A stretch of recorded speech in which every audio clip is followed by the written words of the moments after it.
Bună, bună, dragele și dragii mei! Nu ne-am mai revăzut pe acest canal de ceva timp, pentru că eu filmez doar când consider că este ceva important de spus, da? Și m-am gândit astăzi, citind cartea doamnei Dolores Cannon, Conversații cu Nostradamus, să vă citesc și vouă, nu un capitol întreg, ci un pasaj din acest capitol unde Nostradamus explică ceva despre Dumnezeu și despre biserică și este, cel puțin mie mi s-a părut fantastic.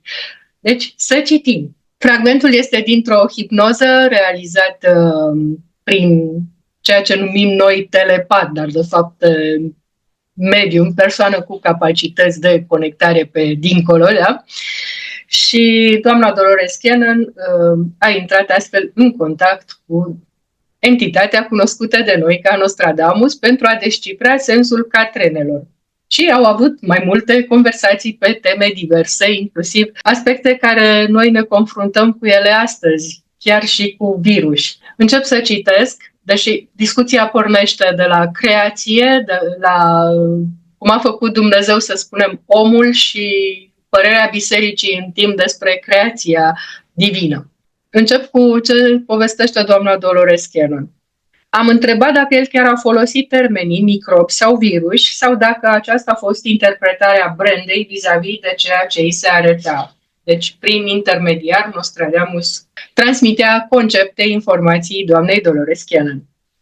Brenda, în stare de hipnoză, răspunde. El spune că pe vremea lui era un lucru general acceptat că astfel de microorganisme nu există, dar spune că i-a venit prima dată ideea că ar putea exista așa ceva din lectura scrierilor unora dintre filozofii greci. Deci de milenii se știa că e ceva posibil atât mic, invizibil cu ochiul liber, care să facă rău mare și totuși noi să nu-l vedem, dușmanul nevăzut de ochiul uman. Ei au teoretizat că astfel de lucruri există. Au spus că formele de viață pot deveni din ce în ce mai mari. Oameni, animale, plante, planete în spațiul cosmic, în eter și în alte condiții. Ei s-au întrebat de ce nu s-ar putea merge și în cealaltă direcție, unde lucrurile devin din ce în ce mai mici. El spune că grecii credeau că există particule foarte mici, numite atomi. Și de ce nu ar putea aceste animale mici, așa numiți atomi, să acționeze așa cum acționează unele plante? Unele plante acționează ca o otravă. Ei bine, a teoretizat el, de ce nu s-ar putea comporta în acest fel și unele animale extrem de mici? Teoretizarea asta l-a ajutat să înțeleagă ce vedea ori de câte ori vedea aceste lucruri în viitor.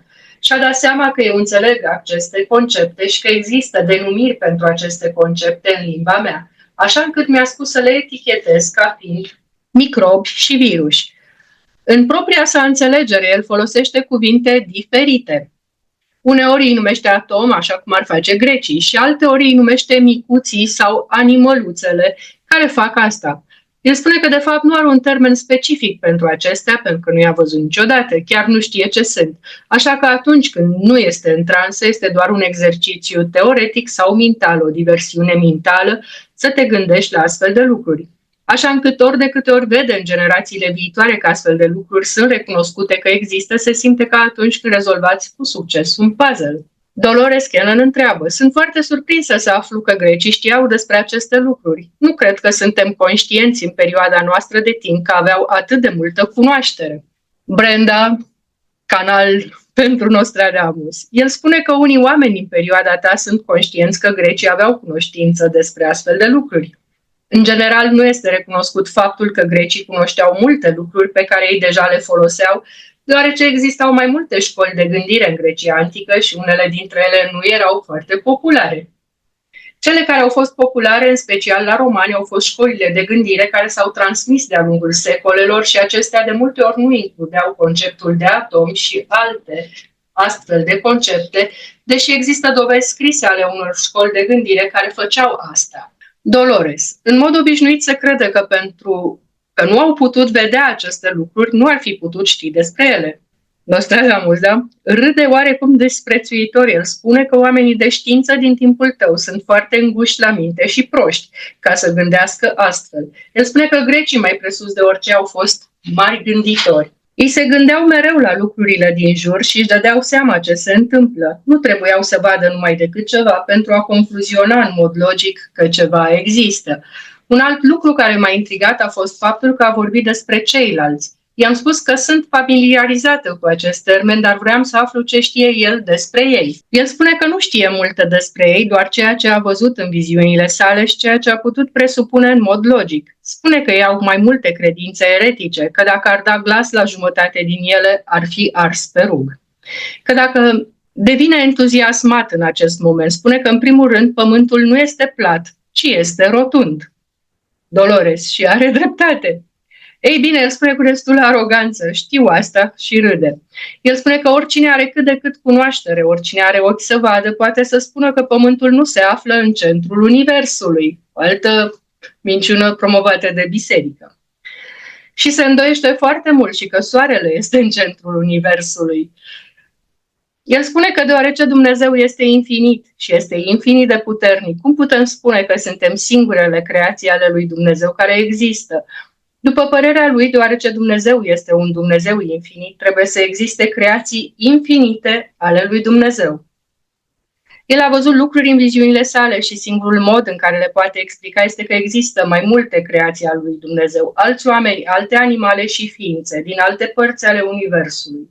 El spune că preoții ar considera că aceste lucruri sunt eretice, dar el personal îi consideră pe preoți ca fiind eretici, deoarece încearcă să îl limiteze pe Dumnezeu. Și Biblia spune foarte clar că nu există limite pentru Dumnezeu. Dolores. Ei bine, spune că sunt de acord cu el. El pune aceleași întrebări pe care le punem și noi astăzi, doar că acum suntem puțin mai deschiși la minte și vrem să căutăm răspunsurile. Brenda, el spune că presupune că vor fi și unii inși care nu sunt atât de deschiși la minte. Întotdeauna pare să existe un segment al societății care rămâne foarte îngust la minte. Sper să vă fie de folos ceea ce v-am citit și să înțelegeți că dictonul crede și nu cerceta se încearcă în mod abuziv să fie reintrodus în societatea noastră, iar gândirea critică, modul logic și critic al gândirii noastre să fie limitat.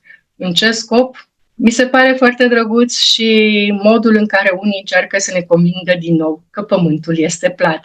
O zi frumoasă în continuare și sper să nu vă luați după fente și să încercați prin filtrele voastre, gândirea voastră logică și critică să mergeți înainte pe calea evoluției spirituale.